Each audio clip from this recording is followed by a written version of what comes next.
નમસ્કાર મિત્રો, હું અશોક રાઠોડ, પ્રમુખ શ્રી કોંગ્રેસ શહેર રાપર.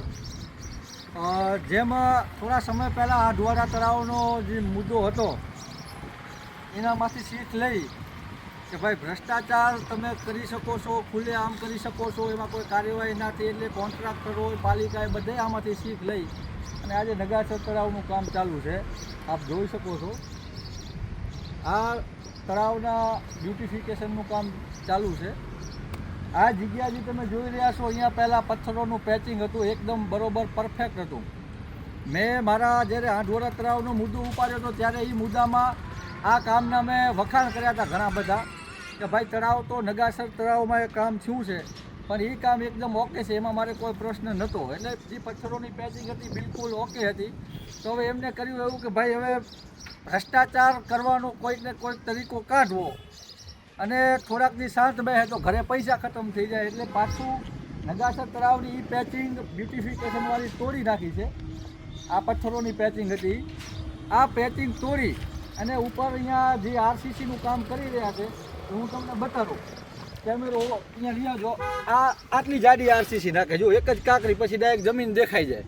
અને જે અહીંયા આમાં ડાબકા નાખવા પડે, પાણી પાવું પડે. તમને અત્યારે જમીન નીલી દેખાતી હશે, પાણી પાવે છે, પણ આ પાસે જુઓ એટલે માથે ખાલી પાણીનો છંટકારો મારે છે. જે જૂનું પેચિંગ મૂકીને ડાયરેક્ટ 1 ઇંચે પૂરો નહીં હોય માલ, એટલો માલ ચડાવી રહ્યા છે.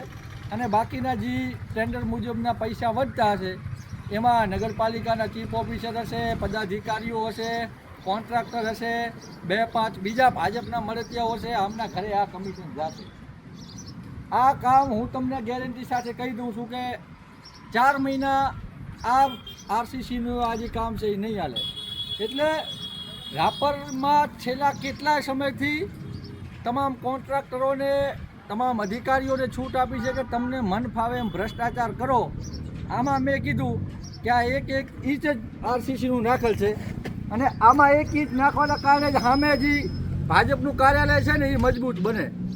એટલે જો એમનું કાર્યાલય મજબૂત બનાવવું હોય તો પબ્લિકના પૈસાનો બચાવ કરીને એમાં નાખવા પડે. એટલે હું અહીંયાથી સરકારશ્રીને વિનંતી કરું છું આ બાબતે પણ મારે આવનારા સમયમાં કોઈ ઉગ્ર આંદોલન ન કરવા પડે શહેર કોંગ્રેસ સમિતિ વતીથી. એટલે આવા જે કામ થતા હોય આને અટકાવવામાં આવે, પબ્લિકના ટેક્સના પૈસાનું કચરખાણ કરવામાં ના આવે. આપ તમે જોઈ રહ્યા છો કે આમાં ડાયરેક્ટ ધૂળ ઉપર જે ભરતી છે એના ઉપર ડાયરેક્ટ નાખી દીધું છે. અને આ પાઇપ ભેગી રાખે છે કે જ્યાં સિમેન્ટ નાખવાનું છે ત્યાં ખાલી પાણી ઉડાડી દેજો, એટલે પાણી ઉડાડે છે. બાકી આખી પાર પૂરી છે અને ધૂળ ઉપર 1 ઇંચ કરતાં પણ ઓછું. મેં બતાવ્યું કે અહીંયાથી તમે એક કાંકરી લો એટલે સીધી આ નીચેવાળી ધૂળ દેખાઈ જાય. આટલું આરસીસીનું કામ કરેલ છે. આ કેવું ટકશે? એટલે હું ભ્રષ્ટાચાર ઉજાગર કરતો રહીશ. મને ખબર છે કે કોઈ પણ પ્રકારની કાર્યવાહી નથી થતી. છેલ્લા કેટલા સમયથી રાપરમાં આખલાઓને ખુલ્લી છૂટ દઈ દીધી છે કે તમે મજા આવે ત્યાં ચરી ખાઓ, અને આ બધા ચરી ખાઈ રહ્યા છે. પબ્લિકે જાગૃત થવાની જરૂર છે.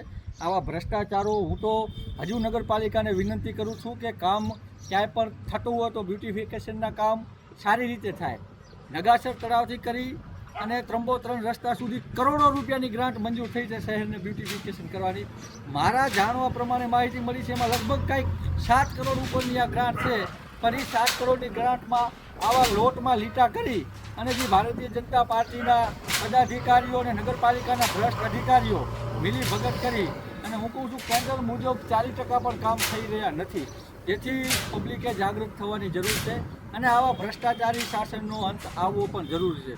હું નગરપાલિકાને અહીંયાથી 2 હાથ જોડીને રિક્વેસ્ટ કરું છું કે આવી નબળી ગુણવત્તાવાળા કામ કરવામાં ના આવે અને માથે રહી અને સારી રીતે કામ કરાવે નગરપાલિકાના ચીફ ઓફિસરશ્રી, નગરપાલિકાના પ્રમુખશ્રી અને જવાબદાર તમામ બાંધકામ સમિતિના ચેરમેન હોય કે જે પણ જવાબદાર લોકો હોય એ આમાં એમની નજર રાખીને કામ કરાવવામાં આવે. આના પહેલાં જે કામ હતું એ ઓકે હતું, એ તોડી અને નબળી ગુણવત્તાવાળું કામ કરવાનો મતલબ શું છે? ખરેખર મને સમજાતું નથી કે આવું શું કામ કરતા હશે આ લોકો. નીચે તમે આ પેવર બ્લોક જુઓ તો એ હમણાં તોડી નહીં કંઈક નવું કરશે. એટલે આ બ્યુટિફિકેશનના નામે પબ્લિકના પૈસાનો અહીંયા સીધો કચરઘાણ થઈ રહ્યો છે. હું નગરપાલિકાને અહીંયાથી રજૂઆત કરું છું કે ખરેખર આ નબળી ગુણવત્તાવાળું કામ તાત્કાલિક અસરથી બંધ કરાવવામાં આવે અને આ કામ ટેન્ડર મુજબ ના હોય તો આનો ઉપર કાર્યવાહી કરવામાં આવે. એટલે કે આવનારા સમયમાં આ મુદ્દાને લઈને હું મરું છું. ધન્યવાદ.